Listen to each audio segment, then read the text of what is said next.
பஞ்சு முறுக்கு மந்த்ரா கடலை எண்ணெயில நானே பண்ணுது. ஒரு சேலஞ்ச், உங்களால இந்த மாதிரி முறுக்கு செய்ய முடியுமா? மந்த்ரா கடலை எண்ணெயில முறுக்கு செஞ்சு பாருங்க. ஓகே.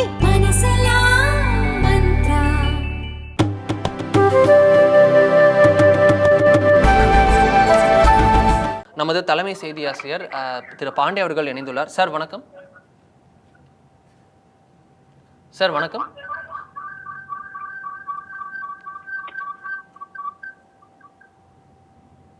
சார் வணக்கம். Am I audible?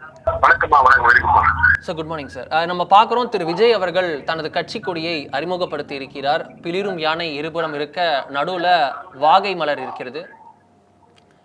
இதை நீங்க எப்படி பார்க்குறீங்க? இது வந்து வாகை மலர் மட்டும் இல்ல, இந்த நிறைய விஷயங்கள் நம்ம வந்து அடிப்படையில கவனிப்பதற்கு. ஒன்று, இன்னைக்கு வந்து ரொம்ப அற்புதமான ஒரு முகூர்த்த நாள். இன்னைக்கு வந்து மகா சங்கடகர சதுர்த்தி, விநாயகருடைய சதுர்த்தி நாள்.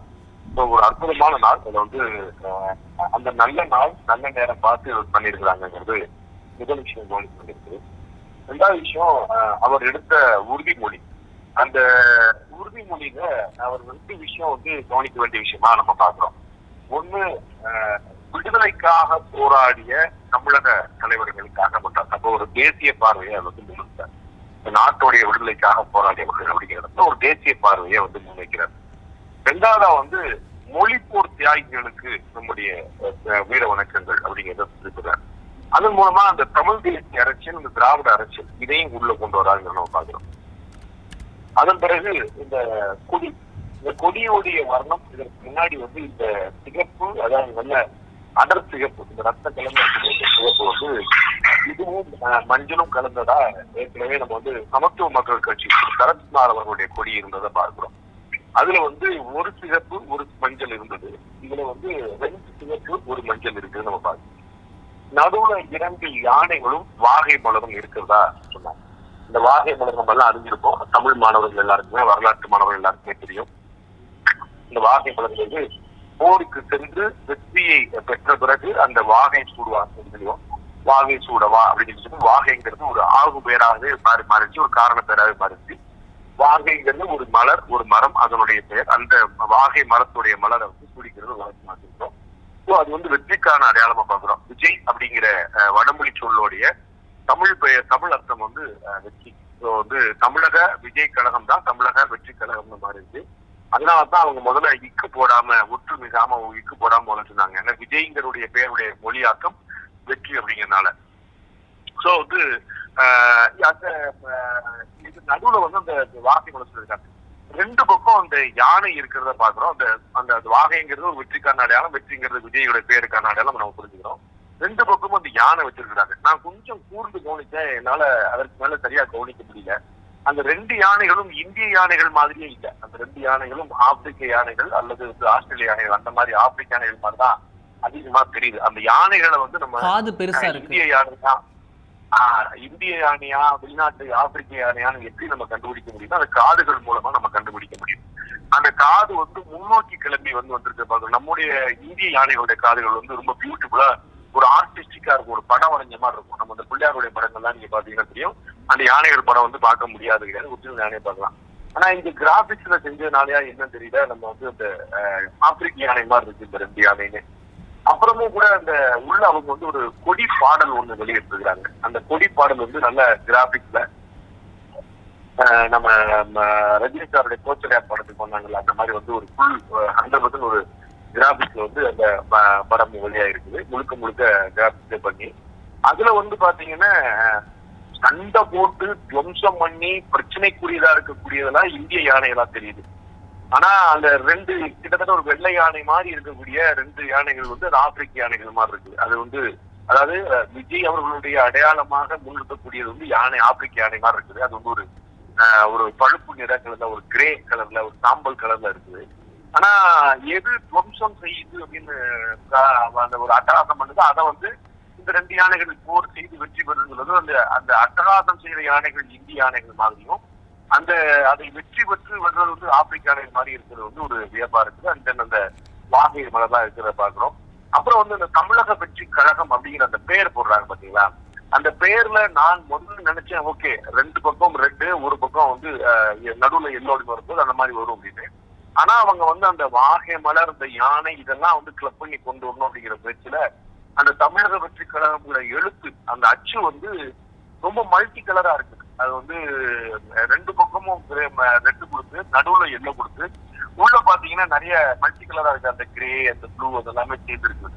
அப்ப இது வந்து சுவர் விளம்பரம் வந்து ஒரு கட்சிகளுக்கு வந்து ரொம்ப முக்கியமா நம்ம பார்ப்போம். அப்ப இந்த சுவர் விளம்பரம் வரும்போது இந்த கொடிய வரையறது ரொம்ப சிக்கலா இருக்கும். நடுவுல அந்த வாகை மலர் ஒரு மாதிரி சமாளிச்சிடலாம். ரெண்டு யானைகள் வளரும் போது யானைகள் வந்து ஒவ்வொரு பக்கம் ஒரு சைட்டா வளர்ந்துங்கிறத பார்க்கணும். நம்ம வந்து அர்ஜுன் தலைவருடைய படத்தையே நீங்க பாத்தீங்கன்னா தர்மபுரி, கிருஷ்ணகிரி, விருதாச்சலம், விருதுநகர் இந்த மாதிரியான இடங்கள் எல்லாம் படம் வரையும் போது 2ஆம் கட்ட 3ஆம் கட்ட லேயர்ல இருக்கக்கூடிய நகரங்கள் எல்லாம் வரையும் போது தலைவர்களுடைய படங்களே மாற்றி விட்டுருவாங்க. எம்ஜிஆர் கடையால அந்த தொப்பியும் அந்த கண்ணாடி மட்டும் தான் இருக்கும். கருணாநிதி கடையால அந்த தலையும் கண்ணாடி மட்டும் தான் இருக்கும். ஆனா நம்மளே அந்த கண்ணாடியை வச்சு நம்ம கருணாநிதியும் பிடிச்சிக்கலாம், எம்ஜிஆர் பிடிச்சிக்கலாம், அந்த மாதிரி தான் இருக்கும். அப்ப அந்த மாதிரி வந்து இந்த வரையறதுக்கான குவாலிட்டி வந்து போகும்போது யானை எப்படி கொண்டு வந்து வரைஞ்சிப்பாங்கிறது ஒரு பெரிய ஒரு கேள்வி வருது.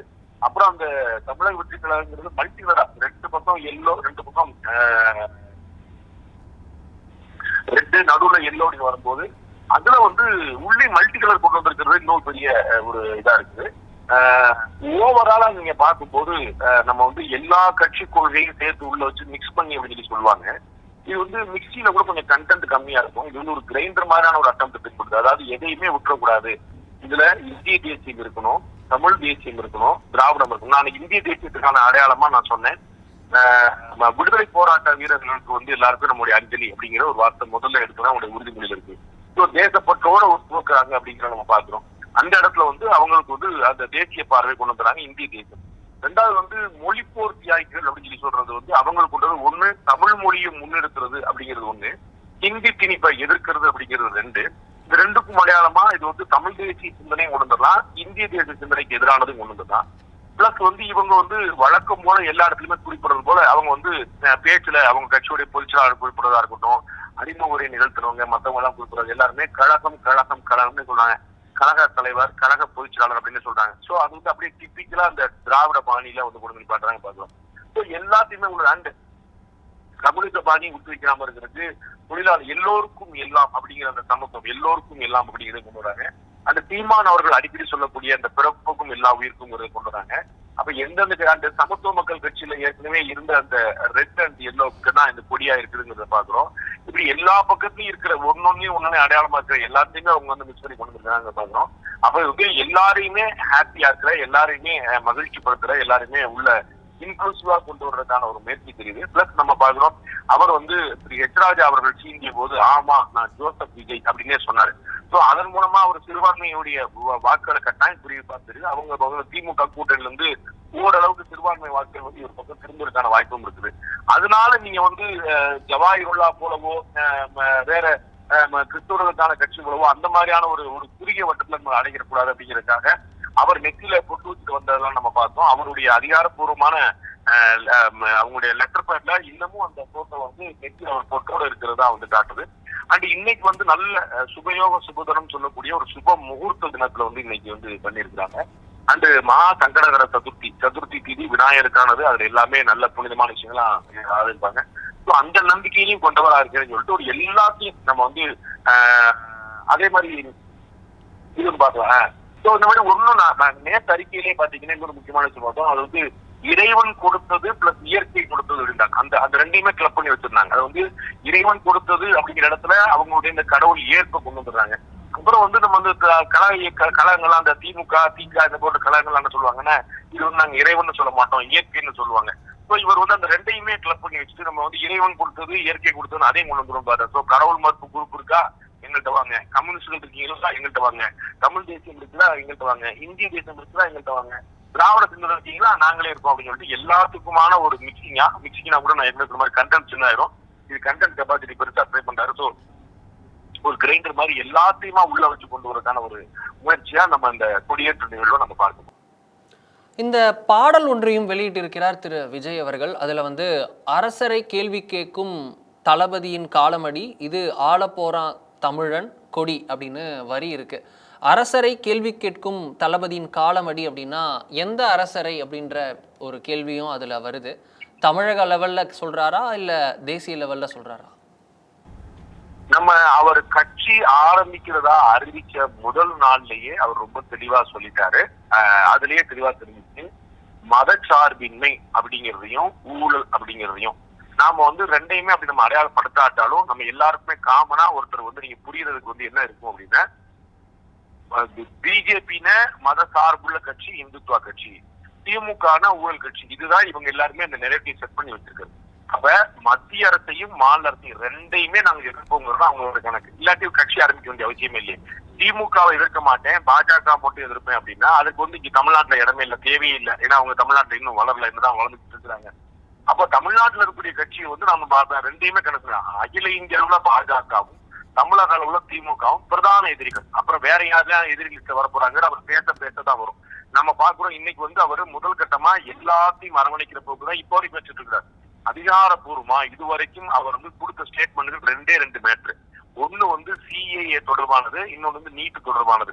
இந்த ரெண்டுலயுமே அவர் பிஜேபிக்கு எதிரான நிலைப்பாடு எடுத்திருக்கிறாரு. அதன் மூலமாக சென்ட்ரல் கவர்மெண்ட்டுக்கு எதிரான நிலைப்பாடு, பிஜேபி கூட அலைன்ஸ் வைக்க மாட்டாரு, பிஜேபி சித்தாந்தத்துக்கு எதிராக இருப்பாரு, பிஜேபி விமர்சனம் பண்ணுவாரு, பிஜேபிக்கு எதிராக அவருடைய போர் இருக்குன்னு சொல்லலாம். அந்த ரெண்டு யானை இருக்கு பாத்தீங்களா, அதுல ஒரு யானை பிஜேபிக்கு எதிராக போர் புரியும், இன்னொரு யானை திமுகவுக்கு எதிராக போர் புரியும் நம்ம புரிஞ்சுக்கலாம். ஃபர்ஸ்ட் இது வரைக்கும் அவர் அறிவிச்சது பூரா பாத்தீங்கன்னா அவர் பிஜேபி எதிரான நிலைப்பாடு தான் அறிவிச்சிருக்காரு. நீட் பிரச்சனை இல்ல, இன்னைக்கு பிஜேபி ஒன்றுதான் நீட் வேணும்னு சொல்லக்கூடியதா இருக்குது. இவர் நீட் வேண்டாம், அது ஒரு தீர்வு அல்ல அப்படிங்கறத சொல்லியிருக்கிறார். அதுல ஒரு கிளியர் பார்ட். ரெண்டாவது சிஏஏ பத்தின விமர்சனத்தை வச்சார். அது ரெண்டுமே அவருக்கு சரியான அட்வைசர்கள் அமையலங்கிறத காட்டுன்னு வச்சுக்கோங்களேன். அது இருந்தாலுமே அவருடைய பொலிட்டிக்கல் நிலைப்பாடு நம்ம அவர் சரியா தப்போ அவர் ஒரு ஸ்டாண்ட் எடுக்கிறாருன்னு நம்ம பார்க்கும்போது அது ஆன்டி பிஜேபி அப்படிங்கிறது நம்ம புரிஞ்சுக்கணும். ஆன்டி டிஎம்கேவும் மாறித்தான் ஆகணும். இப்ப வரைக்கும் அவருக்கு இன்னும் 2 படம் ரிலீஸ் ஆக வேண்டி இருக்குது. இப்போ ஒரு படம் முடிச்சிட்டாரு, இந்த ரொம்ப சீக்கிரமே வரப்போகுது. பிளஸ் அதற்கு அடுத்து திரு ஹெச் வினோத் அவருடைய இயக்கத்துல இன்னொரு படம் வேற பண்றாரு. அதுதான் தேர்தல் அரசியலுக்கு முன்னாடியான அவருடைய இறுதியான படமா இருக்கும் அப்படிங்கறத நம்ம பாக்குறோம். சோ இந்த 2 படங்களும் சுமூகமா வரணும். அதனால நம்மளால நம்ம கட்சிக்காரங்க யாருக்காவது பாதிப்பு வந்துடக்கூடாது. நம்ம இங்க ஏதாவது பேசிட்டு போயிருவோம். ஆனா லோக்கல்ல யாருக்காவது ஏற்கனவே நம்ம பார்த்தோம், இதுக்கு முன்னாடி அதிமுக ஆட்சியில் அவருக்கு சில சேலஞ்சஸ் எல்லாம் ஏற்பட்டுச்சுங்கிற பார்த்தோம். அந்த மாதிரியான சேலஞ்சஸ் ஏற்பட்டா விஜய்க்கு எந்த பாதிப்பும் ஏற்படாது. ஆனா விஜயோட தொண்டர்களுக்கு, ரசிகர்களுக்கு பாதிப்பு ஏற்படும். அப்படி அவங்களுக்கு ஒரு பாதிப்பு ஏற்பட்டக்கூடாதுங்கிறதுக்காக ஒரு லோ ப்ரொஃபைல், லோ அப்படின்னு சொல்லுவாங்கல்ல, கொஞ்சம் அப்படி அடைக்கி வாசிக்கிறதுனால மாநில அரசுக்கு எதிரான ஒரு நிலைப்பாடு இது வரைக்கும் அவர் அறிவிக்கல. அது கள்ளக்குறிச்சி கள்ளச்சாராய விபத்துல மரணத்துல ஒரு 60 பேருக்கு மேல இறந்த போது கூட கள்ளச்சாராயத்துக்கு எதிராக ஒரு நிலைப்பாடு எடுத்தாரு. மாநில அரசுக்கு எதிராக ரொம்ப லோ ப்ரொஃபைலான விமர்சனம் தான் இருந்தது. ரொம்ப கடுமையான விமர்சனங்கள் 65-66 பேர் உயிர் போனதுக்கு யார் காரணம் அப்படிங்கிற ஒரு கடுமையான கேள்வி எழுப்பப்படல. அதனால அவர் ஆளப்போறான் தமிழங்களுக்கு ஏற்கனவே சொன்னோம்ல, அதுக்கான கொடிதான் இது அப்படிங்கிறதும், அரசரை கேள்வி கேட்கறதுங்கிறதும் திமுக அரசு பாஜக அரசு ரெண்டுக்குமே தான் பொருத்தம். அதனாலதான் 2 யானை, மத்தியில ஒரு யானை, மாநிலத்தில் ஒரு யானை. இந்த யானைக்கான இன்னொரு டீகோடிங்கா இது ஒரு பகுஜன் சமாஜோட அடையாளமா இருக்கு, அந்த கட்சி யூஸ் பண்றாங்க அப்படின்றப்போ இது ஒரு இந்த பாலிடிக்ஸ், சமூக நீதி பாலிடிக்ஸையும் அவங்க கையில் எடுப்பாங்க அப்படின்னு நம்ம எடுத்துக்கலாமா?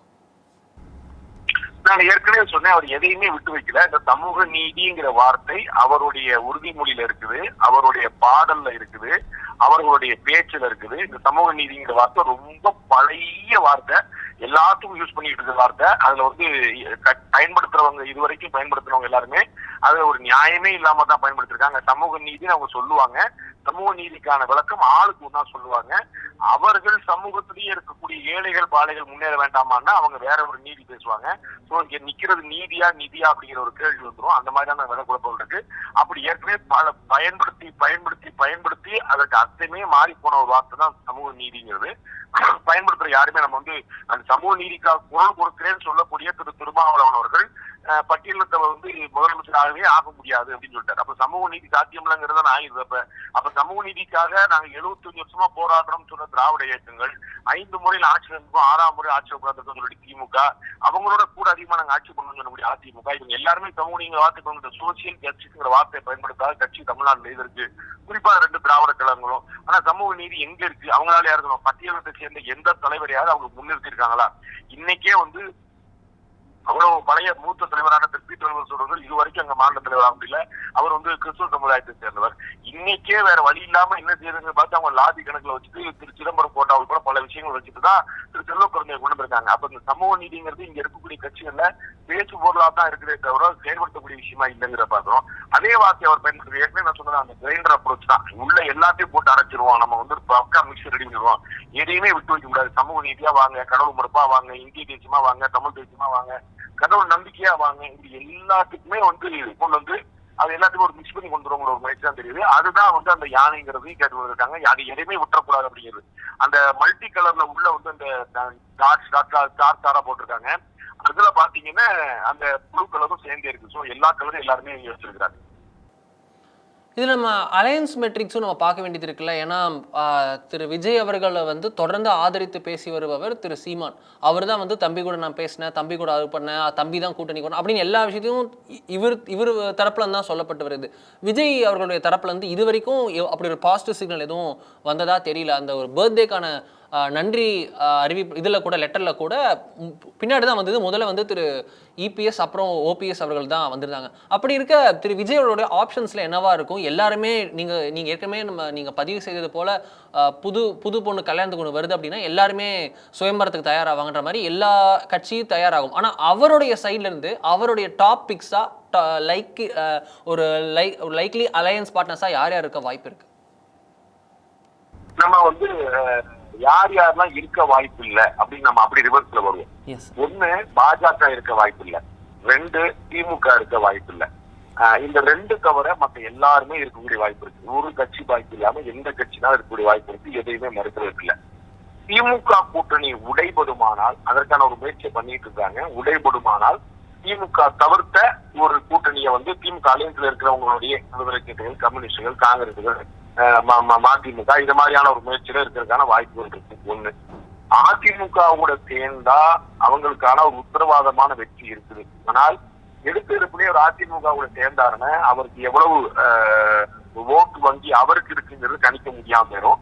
அவர் நாளைக்கு சீட்டு வாங்கினாரு, சீட்டே ஜெயிச்சிட்டாரு, ஒரு 10-15 எம்எல்ஏவே ஜெயிச்சிட்டாங்க, ஏடிஎம்கே அலைன்ஸ்னு வந்துருச்சுன்னா அது ஏடிஎம்கேனால விஜய் கிடைச்சதா, விஜய்னால ஏடிஎம்கே கிடைச்சதான்னு தெரியாமலே போயிடும். அதனால வந்து அதற்கான வாய்ப்புகள் limited. But ADMK is aggressively trying to grab Vijay. அது வந்து அதிமுக விஜயை நம்ம அலையன்ஸ்ல வச்சுக்கணும்னு ஒரு கடுமையான ஒரு முயற்சியை மேற்கொள்றாங்கிறத நம்ம வந்து அரசியல் வட்டாரங்கள்ல கேள்விப்படுறோம். ஆனா திரு விஜய் அவர்கள் அந்த சாய்ஸ் இன்னும் ஓபன் பண்ணிருக்காரா அப்படிங்கிறது தெரியல. காங்கிரஸ் கட்சிக்கான முயற்சி நான் ஏற்கனவே சொன்னேன், திமுக கூட்டணியில. இப்ப ரொம்ப முக்கியமான ஒரு கவனம் பெற வேண்டிய மேட்டர் என்ன இருக்கு அப்படின்னா, இப்ப ரீசெண்டா நடந்த முன்னேற்றங்கள் டெவலப்மெண்ட்ஸையும் இன்னைக்கு புதியோடைய நிகழ்வுகளை பார்க்கும்போது நமக்கு என்ன தெரியுதுன்னா, திரு சீமான் கூட யாரு கூட்டணி வைப்பாரா அப்படிங்கிற கேள்வி எழுந்துருச்சு. திரு சீமானும் திரு விஜயும் ஆப்வியஸ் சாய்ஸா இருந்தாங்க. ஆனா அவராவது கூட்டணியில வருவாரா, அவராவது கூட்டணி இருப்பாரா, சீமானுக்கும் விஜய்க்குமே கூட்டணி சாத்தியமா அப்படிங்கிற $1 மில்லியன் கேள்வி எழுந்துருச்சு. அதற்கான காரணம் என்னன்னா, சீமான் அவர்களுடைய நாம் தமிழர் கட்சியுடைய கொடியில பாத்தீங்கன்னா முழுக்க ரெட் டாமினன்டாவும் நடுவே எல்லோ கலர்ல எனக்கு புள்ளி இருக்கு. ஸோ அவங்களுடைய கலருடைய டாமினன்ஸ்ல ரெட் அண்ட் எல்லோ தான் 2 கலர் தான் இருக்கும். இவருடைய கொடியிலேயே அந்த 2 தான் இருக்குது. ஆனா ஏற்கனவே நம்ம கொடுத்திருந்த பேட்டியில நான் சொல்லியிருந்தேன், நாம் தமிழருடைய வாக்குகளும் தமிழக வெற்றி கழகத்துடைய வாக்குகளும் ஐடென்டிக்கல், கிட்டத்தட்ட 2மே ஒண்ணுதான். அவருக்கு தனியா இவருக்கு தனியா இல்ல. இப்போ ஒரு பேச்சுக்கு விஜய்க்கு வந்து ஒரு 10% வாக்குகள் இருக்குன்னு வச்சுக்கோம், சீமான் அவர்களுக்கு 8% வாக்குகள் நிரூபணம் ஆயிருக்கு. அப்ப இந்த 2ம் சேர்ந்தா 18% வாக்குகள் ஆகும்னு சொல்ல முடியாது. இந்த 2 சேர்ந்தா 10% வாக்குகளா தான் இருக்கும். ஏன்னா திரு விஜய்க்கு விழப்போகிற 10% வாக்குகள்லயே திரு சீமானுடைய 8% வாக்குகள் உள்ளடக்கம். சோ இந்த 10+8ங்கிறது 18 கிடையாது, 10 இன்க்ளூடிங் 8. அந்த 8 சேர்ந்துதான் அந்த 10ங்கிறதே வரும். அப்ப 2 பேருக்குமே வாக்கு ஐடென்டிக்கல்.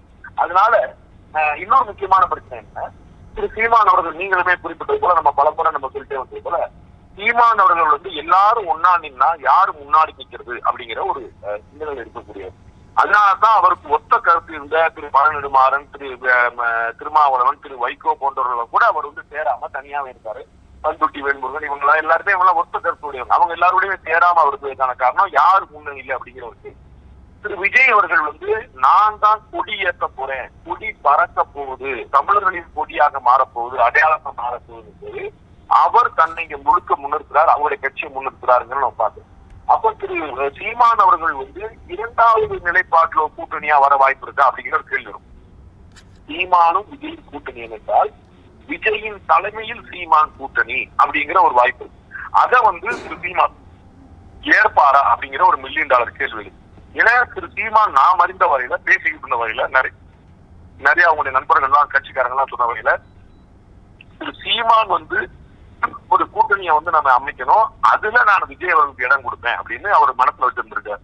அதிகபட்சமா அவர் வந்து நம்ம வாய்ப்பு 2 பேருக்குமே அப்படிங்கிற இடத்துக்கு அதிகபட்சமா நாடக்கூடிய வாய்ப்பு இருக்குதே தவிர அவர் வந்து விஜய் அவர்களுடைய தலைமையில நானு அப்படிங்கிறதுக்கு அவர் உடன்படுவாரா அப்படிங்கிற ஒரு கேள்வி வருது. அதனால சீமான் அவர்கள், விஜய் அவர்கள், நாம் தமிழர் அந்த தமிழக வெற்றி கழகம் இந்த கூட்டணியே சாத்தியமாகுமா அப்படிங்கிற கேள்வி இப்ப இருக்குது. அதனால அவர் வந்து ஒரு மக்கள் நல கூட்டணி போல அல்லது பாஜக அல்லாத 2014 தேசிய ஜனநாயக கூட்டணி போல ஒரு மாற்று கட்சிகளை வச்சுட்டு ஒரு முயற்சி, இதே பாட்டாளி மக்கள் கட்சி, 2 கம்யூனிஸ்டுகள், மதிமுக, விடுதலை சிறுத்தை, இந்த மாதிரியான ஒரு விஷயங்கள் வச்சு ஒரு மாற்று வாய்ப்பை வந்து ஒரு தேடுறதுக்கான சந்தர்ப்பம் தான் இருக்குது. அது எதுவாக இருந்தாலும் திமுக கூட்டணி உடையாமல் இவர்கள் யாருமே ஆசைப்படுற விஷயம் நடக்காது. அது அதிமுகவா இருந்தாலும், பாஜகவா இருந்தாலும், சீமானாக இருந்தாலும், விஜயாக இருந்தாலும், திமுக கூட்டணி உடைந்தால்தான் இவர்களுக்கு ஒரு வலுவான எஃகு கோட்டை ஒண்ணு இருக்கும் போது அதுல உள்ள போறதுக்கான வாய்ப்பு யாருக்கும் சாத்தியமில்லை. அந்த கோட்டையில் ஒரு ஓட்டை விழுமானால் உள்ள யார் போறாங்கிற கேள்விக்கு பதில் தேடலாம். அந்த கோட்டையே திடமா இருக்கும் சொல்லும் போது யார் போவாங்கிற கேள்விக்கு இடம் இல்லை, யாராலையுமே போக முடியாதுங்கிறதா பதிலா இருக்க முடியும். எங்களுடைய கூட்டணி வந்து ஒரு மாமன் மச்சான் கூட்டணி அப்படின்னு திரு அண்ணாமலை அவர்கள் சொல்லியிருந்தார். அந்த மாமன் மச்சான் கூட்டணியில திரு விஜய் அவர்களுக்கு இடம் இருக்கா அப்படின்னு கேள்வி கேட்க, எல்லாருக்கும் இடம் இருக்கு, பங்காளிகள் மட்டும் கிடையாது அப்படின்னு அதிமுக திமுக கிடையாதுன்னு ஒரு மெசேஜை சொல்லிட்டு we are open with everyone அப்படின்னு சொல்லியிருக்காரு. அப்வியஸா நம்ம புரிஞ்சுக்க முடியுதும், காங்கிரஸ் வராது, கம்யூனிஸ்டும் இப்போதைக்கு வாய்ப்பு இல்லை. அப்படி இருக்க திரு விஜயை வந்து பாஜக கூட்டணிக்கு நம்ம ரைட் ஆஃப் பண்ண முடியாதா? விஜயும் பாஜகவும் கூட்டணி அமைகிறது அப்படிங்கிறது வந்து திமுகவும் அதிமுகவும் கூட்டணி அமைக்கிற மாதிரி அப்படின்னு நான் நினைக்கிறேன். என்னுடைய சிற்றறிவு கட்டிய வகையில இன்னைக்கு தேதிக்கு விஜய் அவர்கள் நம்மளால எதுவுமே பண்ண முடியாது அப்படிங்கிற ஒரு நிலைமைக்கு அவர் ஒரு நாள் வந்தாருன்னா, பல தேர்தலை சந்திச்சுட்டு ஒரு நாள் வந்தாருன்னா, அன்னைக்கு அவர் பாஜகவா ஒரு சாய்ஸா அவர் தேர்ந்தெடுக்கிறதுக்கான வாய்ப்பு தெரியுது. ஆனா அது வரைக்கும் அவர் வந்து இந்த மாதிரியான ஒரு நிலைப்பாடை எடுப்பாரா அப்படிங்கிறது தெரியல. அவர் வந்து அடித்தட்டு மக்கள், கிராமப்புற மக்கள், 40 வயதுக்கு கீழே இருக்கக்கூடிய இளைஞர்கள், வேலை தேடுபவர்கள், ஒரு கோபத்தில் இருக்கக்கூடியவர்கள், சிறுபான்மை மக்கள், இது மாதிரியான வாக்கு வங்கியை தான் அவர் வந்து மைண்ட்ல வச்சிருக்கிறாரு. இதுதான் அவருடைய ஓட் டேட்டா இருக்கும் அப்படிங்கிறது அவருடைய கணக்கு. இதுலதான் அவருடைய கணக்கு ஆரம்பமாகும் அப்படிங்கிறது அவருடைய எதிர்பார்ப்பு. ஸோ அந்த இடத்துல வந்து அவரு அதற்கு வேட்டு வைக்கும்படியாக அவர் வந்து பாஜக கூட்டணியில சேருவார் அப்படின்னு நான் நம்பல, என்னுடைய கணக்குல இல்ல. திரு அண்ணாமலை அவர்கள் வந்து நமக்கு நேரம் வரட்டு நம்ம பார்த்துக்கணும், நாமளா எனக்கு ஒரு பகையாடணும் அப்படிங்கிற ஒரு விஷயத்துல ஒரு ராஜேந்திர ரீதியா அந்த சீட்டு கட்டுல வந்து மறைச்சு வச்சுப்பாங்க இல்லையா, அந்த மாதிரியான ஒரு முயற்சி தான். நான் ஏன் காரை ஓபன் பண்ணணும், நான் ஏன் எதிரின்னு சொல்லணும் அப்படிங்கிற இடத்துல இருக்கிறார். அவரு திரு சீமான் அவர்களையே உள்ள சேர்த்துக்கிட்டுவாருங்கிறத நம்ம பார்த்திருக்கோம். அது வந்து ஒரு மிக சீமான் அவர்கள் பாஜக ஏற்க மாட்டார், கடுமையா கண்ணாபின்னான்னு எத்தவாரத்துல திட்டுவாரு. ஆனா திரு அண்ணாமலை அவர்கள் வந்து அண்ணன் சீமான்ங்கிற வார்த்தைக்கு 2வது வார்த்தை பேசுனதுல அவர் நம்முடைய எதிரி இல்லைங்கிற இடத்துல இருக்காரு. அது மாதிரி திரு விஜய் நம்முடைய எதிரி இல்லைங்கிற ஒரு இடத்துல இருப்பாரு. ஆனால் விஜயோடைய சாய்ஸ்ல பாஜக இருக்கும் நான் நம்பல. ஏற்கனவே நான் குறிப்பிட்டது போல விஜய் அவர்கள் பொலிட்டிக்கல் ஸ்டேட்மெண்ட் 2 விஷயங்கள் போட்டிருக்காரு. அது ஒண்ணு சிஏ பத்தினதாகவும் இன்னொன்னு நீட் பத்தினதாகவும் இருக்கு. அப்படிங்கும் போது அந்த 2மே வந்து மத்திய பாஜக அரசு உடும்புப்படியாக பிடிச்சிருக்கிற அடிப்படை கொள்கைகள் எனும் போது பாஜகவோடு சேருவதற்கான வாய்ப்புகள் மிக குறைவு என்பது என்னுடைய தாழ்மையான எண்ணம். அரசியல்ல எதுவுமே நடக்கலாம் அப்படிங்கிறதையும் சேர்த்தே சொல்லிடுறேன். இதில் நம்ம வந்து பாமக விசிகா இவங்களை பற்றிலாம் நம்ம கேட்க வேண்டியதாக இருக்குது. ஏன் அப்படின்னா விசிகாவாவது திமுக கூட்டணி உடைந்தால் வரும் அப்படின்ற ஒரு லாஜிக்கல் பாயிண்ட் இருக்கு. இங்கே தேசிய ஜனநாயக கூட்டணியில் எல்லாருமே ஒரு மாமன் மச்சான்ற மாதிரி தானே அப்படின்னு திரு அண்ணாமலை அவர்களே சொல்கிறார்ல. ஸோ ஈக்குவல் ரைட்ஸ், ஒரு செகண்ட் பார்ட்னராக இருக்காங்க பிஜேபி தலைமையிலான அந்த ஃப்ரண்ட்டில். அப்படி இருக்க பாமக வந்து ஒரு நீட் போன்ற விஷயங்கள்ல பாஜகவுடன் முரண்பட, நீட் போன்ற விஷயங்கள்ல விஜயோட ஒத்து போகிறாங்க, of course with ADMK and DMK. ஆனா ஏடிஎம்கே டிஎம்கேவை அவங்க வந்து 2026க்கு ரைட் ஆஃப் பண்ணி நாங்க ஒரு புதிய கூட்டணி அப்படின்னு சொல்லிட்டு வராங்க. பாமக திரு அன்புமணி ராமதாஸ் போராட்டத்துலலாம் சொல்லிட்டு இருக்காரு. அப்படி இருக்கா அந்த புதிய கூட்டணி, புதிய ஆட்சி, புதிய நியூ பொலிட்டிக்கல் சிஸ்டம் அப்படின்னு அவர் சொல்றது ஏன் அது பாஜக கூட்டணியா மட்டும்தான் இருக்கணுமா, இல்ல விஜயுடன் 2026 கை கோர்க்க கூட வாய்ப்பு இருக்கா? பாமகவை பொறுத்த அளவுக்கு அவங்க வந்து இப்ப உத்தரவாதமான வெற்றிகளை தேடி இருக்கிறாங்க, எதிர்பார்த்து இருக்கிறாங்க. அவங்களுக்கு இப்ப வந்து ஒரு கேரண்டீடான ஒரு வெற்றி தேவைப்படுது. அவர்களுக்கு மிக பிறகு ஆரம்பிக்கப்பட்ட விடுதலை சிறுத்தைகள் கட்சி வந்து தேர்தல் ஆணையத்தோட அங்கீகாரம் பெற்றுச்சு. ரொம்ப சமீபத்தில் ஆரம்பிச்ச லேட்டஸ்டான நாம் தமிழர் கட்சி தேர்தல் ஆணையத்தோட அங்கீகாரத்தை பெற்றுச்சு. ஆனா ரொம்ப முன்னாடி தனித்தே இருந்து எம்எல்ஏ பெற்ற பாஜக மாதிரியே தனித்து போட்டிட்டு எம்எல்ஏ பெற்ற ஒரு கட்சி பாட்டாளி மக்கள் கட்சி. அவருடைய முதல் சட்டமன்ற உறுப்பினராக திரு பண்ருட்டி ராமச்சந்திரன் அவர்கள் இருந்தார். அப்போ அவர்களுக்கு இருந்தது யானை சின்னம். இன்னைக்கு நம்ம பேசிட்டு இருக்கிறோம், இந்த யானை சின்னம் பாட்டாளி மக்கள் கட்சிக்கு ஒரு காலத்துல இருந்தது. அந்த யானை சின்னத்துல யானையிலேயே அவர் போய் வந்து சட்டமன்ற தலைமைச் செயலகத்துக்கு அவர் போனார் திரு பண்ருட்டி அவர். அந்த மாதிரியான ஒரு கட்சி இன்னைக்கு வந்து நம்ம வந்து தேர்தல் ஆணையத்தின் அங்கீகாரம் பெறாம நம்ம திமுக மாறி மாறி இடத்துல போய் நிக்கிறோமே அப்படிங்கிற ஒரு வேதனையில அவங்க இருக்கிறாங்க. அதனாலதான் அது வந்து ஒரு அக்ரெசிவா இறங்கி செய்யணுங்கிறதுக்காக நிறுவனர் டாக்டர் ராமதாஸ் அவர்களுடைய மகன் திரு அன்புமணி அவர்களையே மாநில தலைவராக ஆக்கிய வந்து களமிறங்கி காட்டுறாங்க. அதனால அவங்க வந்து திமுக அதிமுகவை தான் பெஸ்ட் சாய்ஸா கருதுவாங்க. அதுல வந்து ஒரு சேலஞ்ச் ஏற்படும், நமக்கு வந்து ஒரு கௌரவத்துக்குரிய இழுக்கு ஏற்படும், பாஜக கூட்டணியை தொடரட்டும் நினைப்பாங்க. ரொம்ப ரிமோட் சான்ஸ்லதான் இது வரைக்கும் சோதிக்கப்படாத ரவீந்திரன் பெருசாமி ஆக்டின்னு சொல்லுவாங்க இல்லையா, அவங்க இன்னும் அவங்களுடைய பலம் என்னன்னு தெரியல இல்லையா. அப்ப அவங்க கூட போய் வந்து இப்ப இன்னைக்கு பாத்தீங்கன்னா அதிமுக பாஜக கூட்டணியே அவங்க கிட்டத்தட்ட 10 சீட் வாங்கிட்டாங்க. அப்ப 10 சீட்டுங்கிறது 60 சட்டமன்ற உறுப்பினர்களுக்கு சமம். அப்ப இங்க இருக்கக்கூடிய சட்டமன்றத்துல 60 சட்டமன்ற தொகுதியில அவங்க கையில வாங்கிட்டாங்க ஏற்கனவே போது இன்னமும் நிரூபிக்கப்படாத கட்சியா இருக்கக்கூடிய தமிழக வெற்றி கழகத்துல வந்து எந்த மாதிரியான ஒரு வாய்ப்பு இருக்குங்கிறத சொல்ல முடியாது. அதே கணக்கு ஏற்கனவே இவங்களால அவங்களுக்கு காம்ப்ளிமெண்டா, அவங்களால இவங்களுக்கு கொஞ்சம் பெனிஃபிட்டா அப்படி தெரியாம இருக்கும். அதனால ரிமோட் சாய்ஸ் தான் வந்து அவங்க இருக்காங்க. நான் வந்து ஃபர்ஸ்ட் சாய்ஸா 2 பேருக்குமே அது இருக்கும்னு நினைக்கல. பாமக வந்து தமிழக வெற்றி கழகத்தோட சாய்ஸா கூட இருக்காது நினைக்கிறேன். ஏன்னா அவங்க ஜாதி மதம் அப்படின்னு சொல்றாங்க. நம்ம ஏற்கனவே சொன்னது போல எப்படி பாஜகங்கிறது இந்துத்துவா கட்சின்னு ஒரு முத்திரையும் திமுகங்கிறது ஊழல் கட்சின்னு ஒரு முத்திரையும் இருக்குதோ, அது போல பாமகவுக்கு வந்து ஜாதி கட்சிங்கிற ஒரு முத்திரையை வந்து நிறைய பேர் செட் பண்ணி வச்சிருக்காங்க.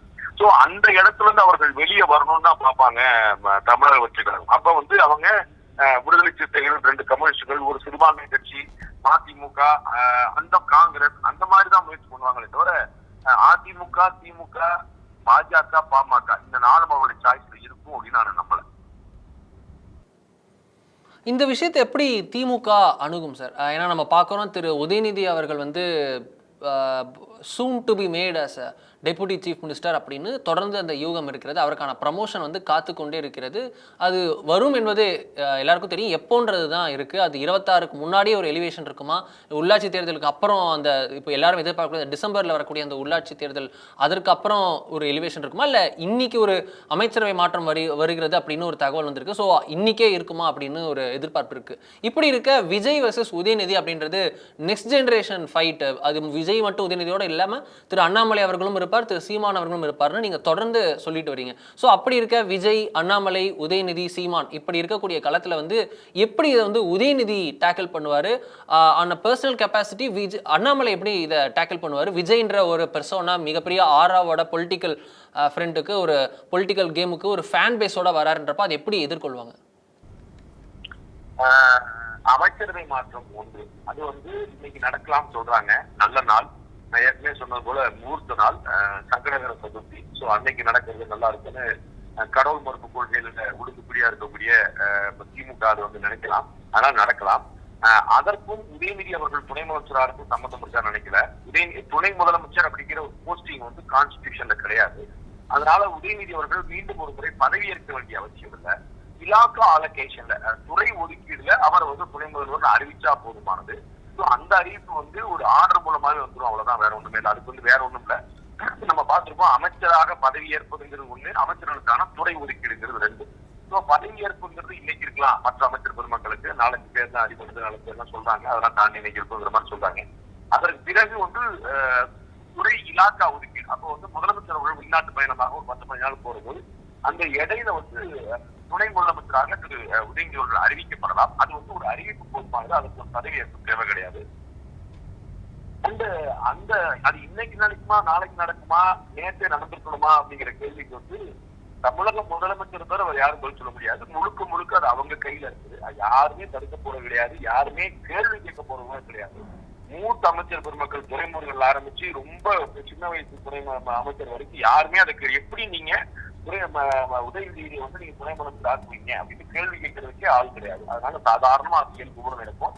அவர்கள் நாள் நட்சத்திரம் நேரம் பார்ப்பாங்க. இப்பயா நாளைக்கா, வேணுமா வேண்டாமா, என்ன செய்யுங்கிறது அவங்களுக்கான முடிவா இருக்கு. நான் இருக்கேன் பல முறை அவர்கள் கட்சி, அவர்கள் ஆட்சி, அவர்கள் குடும்பம், அவர்கள் பதவி, அதில் அவங்க கொடுத்துக்கிறாங்க. அது இன்னைக்கா நாளைக்கா நாளைக்கு இருக்காங்கிறது அவங்களுக்கு தெரியாது, தவிர வேற எதுவுமே கிடையாது. அவங்களுக்கு அது எந்த குழப்பமும் கிடையாது. அதனால அவர் என்னைக்குனாலும் அறிவிக்கப்படலாம், அது இன்னைக்கா கூட இருக்கலாம். ஒன்று.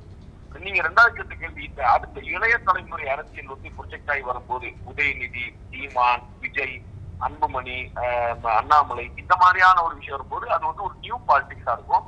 அந்த நியூ பாலிடிக்ஸ் உடைய பிகினிங்க நம்ம ஏற்கனவே பார்க்க ஆரம்பிச்சிட்டோம். திமுகவுடைய அரசு நிகழ்ச்சியில பாஜகவுக்கு கிடைத்த இடம். சோ பாஜக மாதிரியான ஒரு தேசிய கட்சிகள் முன்னுரிமை பெறும்போது அங்க வந்து அரசியல் நாகரிகம் உட்பட பல புது விஷயங்கள் உள்ள வந்து நிற்கும். ஆனா இன்னைக்கு தேதிக்கு இந்த 4 பேர்ல நீங்க அட்வான்டேஜ், சீமான், விஜய், அண்ணாமலை, உதயநிதி, இந்த 4 பேர்ல அட்வான்டேஜ் யாருக்கு அப்படின்னு நீங்க யோசிச்சீங்கன்னா அதுல வந்து திரு உதயநிதிக்கு தான் இன்னைக்கு தேதிக்கு இருக்கு. ஏன்னா அவர்கிட்ட கவர்மெண்ட் இருக்குது, அவர்கிட்ட தமிழகத்தின் மிக பழைய கட்சி இருக்குது, அவங்கள்ட்ட வந்து பார்ட்டி போர்ஸ் இருக்குது, அந்த கவர்மெண்ட் மிஷினரி இருக்குது, ஆட்சி அதிகாரம் இருக்குது. அதனால அவங்க இயங்குறதுல ஒரு வித்தியாசத்தை காட்ட முடியும். மத்த எல்லாருமே ஒரு போர் சூழல்ல தான் இருப்பாங்க. சீமான் அவர்கள் பழகிட்டாரு. ஆனால் அவரு ஒரு பிரஸ் மீட் கொடுக்க, ஒரு பொதுக்கூட்டம் நடத்த இதுவாக தான் பண்ணியிருக்காரு தவிர ஒரு ஆர்ப்பாட்டம், போராட்டம், அரசுக்கு எதிரான ஒரு விஷயத்தை வந்து அவர் வந்து களத்துல நின்று ஒரு பிரச்சனையா கொண்டு வந்திருக்காரு. அதேதான் திரு அண்ணாமலை அவர்களுக்கும். அவங்க நின்று கவர்மெண்ட் வந்து ஒரு முற்றுகையிடுறேன், நான் வந்து ஒரு இயங்க விடாம தடுக்கிறேன் அப்படிங்கிற ஒரு ரயில் மறியல், ஒரு சாலை மறியல், ஒரு பஸ் மறியல், ஒரு தலைமைச் செயலக முற்றுகை போராட்டம், இந்த மாதிரியான ஒரு அதிர்ச்சியான பாலிடிக்ஸ் அவங்க பண்ணல. அவங்களும் மேடை, பிரஸ் மீட் அப்படிதான் பண்ணிட்டு இருக்காங்க. அதே கணக்குலதான் வந்து திரு விஜய் அவர்களும் இருப்பார். அவர் வந்து இனிமேதான் அவர் தன்னை நிலைநிறுத்திக்கணும் அப்படிங்கிறனால அவர் எந்த மாதிரியான போர் முறையை கையில் எடுப்பாருங்கிறத நம்ம இனிமே தான் பார்க்கணும். வேற ரூலிங் பார்ட்டியா இருந்து, கேடர் பேஸ் இருந்து, பணபலம், அதிகார பலம், படைபலம், ஆட்சி எல்லாமே இருக்கிறதுனால இன்னைக்கு இந்த ரவுண்ட்ல நீங்க வந்து திரு உதயநிதி அவர்களுடைய முன்னெடுப்புல துணை முதலமைச்சராகி அவர் முன்னெடுப்புல ஒரு பாலிடிக்ஸ் கருதுனீங்கன்னா இந்த 4 பேர்ல advantage Udhayanidhi as of today. Okay, இதுல வந்து நம்ம திரு விஜய் அவர்களுக்கு பிரதானமாக ஒரு பலமாக இருப்பது அவர் வந்து ஒரு நடிகர், அவருக்கு ஒரு மாஸ் அப்பீல் இருக்கு, மாஸ் ஃபாலோயிங் இருக்கு, நிறைய வந்து ரசிகர் படையை எல்லா கட்சியிலும் வச்சிருக்காரு, எல்லார்கிட்டையும் ஏற்புத்தன்மை இருக்கு. ஒரு குக்கிராமத்தில் கூட விஜய்னா அப்படி தெரியும் அப்படின்ற ஒரு பலம் இருக்கு. இதுதான் அவரோட எக்ஸ்பேக்டரா இருக்க.